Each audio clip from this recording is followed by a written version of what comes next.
सूरह बकरा आयत 122 आज हम पढ़ेंगे। बिस्मिल्लाहिर्रहमानिर्रहीम। या बनी, या का मीनिंग होता है ए, जिसको हुर्फे निदा भी कहा जाता है या पुकार भी कहा जाता है। बनी जिसको कहा जाता है बेटे, या बुनैया, बुनैया का मीनिंग भी होता है बेटे। या बनी ए मेरे बेटे।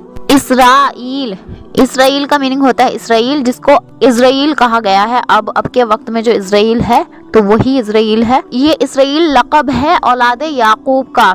ए बनी इसराइल या ए औलादे याकूब, इसको अगर हिब्रू में प्रोनाउंस करें तो ये कहा जाएगा एल इज़राइल। उस्कुरू, याद करो। अल्लाह ताला बता रहा है बनी इसराइल को याद करो। नेमती, मेरी नेमत को। नेमत का मीनिंग नेमत होता है, या मेरी नेमती, मेरी नेमत। अल्लती, वह जो। रिलेटिव प्रोनाउन है जो वाक्य को जोड़ने का काम करते हैं। अन अमतु, इनाम की मैंने। अनामा का मीनिंग होता है इनाम करना। अलैकुम, अला पर, कुम तुम पर, अलैकुम तुम पर। व अन्नी, वा का मीनिंग होता है और, हालांकि कसम है यहाँ और है इसका मीनिंग। अन्ना और इन्ना का मीनिंग होता है बेशक या मेरी। व अन्नी, और बेशक मेरी। फद्दल तुकुम या फजल तुकुम, फजल का मीनिंग होता है फजल, रहमत या इनाम। कुम तुमको, फजल तुकुम तो फजीलत दी थी मैंने तुमको। अला पर या ऊपर। अल आलमीन का मीनिंग होता है तमाम जहानों पर। याद करो वो वक्त, ए बनी इसराइल याद करो वो वक्त जब मैंने तुम्हें इनाम किया था और इस पूरे दुनिया जहान पर तुम्हें फजीलत दी थी। सूरह बकरा की आयत नंबर 40 और 47 भी यही है।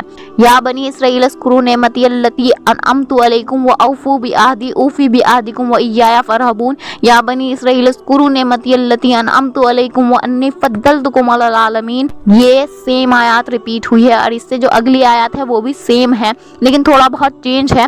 तो बनी इसराइल को ये कहा गया है ए बनी इसराइल, ए औलाद याकूब, याद करो वो वक्त जब हमने तुम्हें दुनिया जहान पर फजीलत दी थी और तुम्हारे ऊपर इनामात किए थे। सबसे ज्यादा जो अल्लाह ताला के इनामात हुए हैं वो बनी इसराइल पर ही हुए हैं। इसके बाद बनी इसराइल का जिक्र खत्म होता है हमारे पहले सिपारे में से। पहले ही सिपारे में अल्लाह ताला ने 3 बार इनको कहा है कि मेरी उन नेमतों को याद करो जो मैंने तुम पर की थी और दुनिया जहान पर फजीलत दी थी। आज भी अगर हम देखें तो यहूदी हमसे शायद बहुत आगे हैं, अब भी अल्लाह ताला की फजीलत है, लेकिन ये गुमराही में बहुत ज्यादा आगे निकल चुके हैं। अब अल्लाह ताला ने इनके लिए बहुत ज्यादा नेमतें की हैं, बहुत ज्यादा रहमतें की हैं, लेकिन फिर भी अल्लाह ताला ने इन्हीं के लिए जिक्र किया है कि दल्ला दलालम बईदा, वो बहुत ज्यादा दूर की गुमराही में है। और बहुत सारी ऐसी आयतें हैं जिसमें अल्लाह ताला ने इनको डांटा है, जिसमें अल्लाह ताला ने इनको कहा है कि मेरे उस इनामात को याद करो, मेरे उस प्रॉमिस को याद करो जो मैंने तुमसे किया था। होप आपके लिए आयत क्लियर हो। अस्सलाम वालेकुम।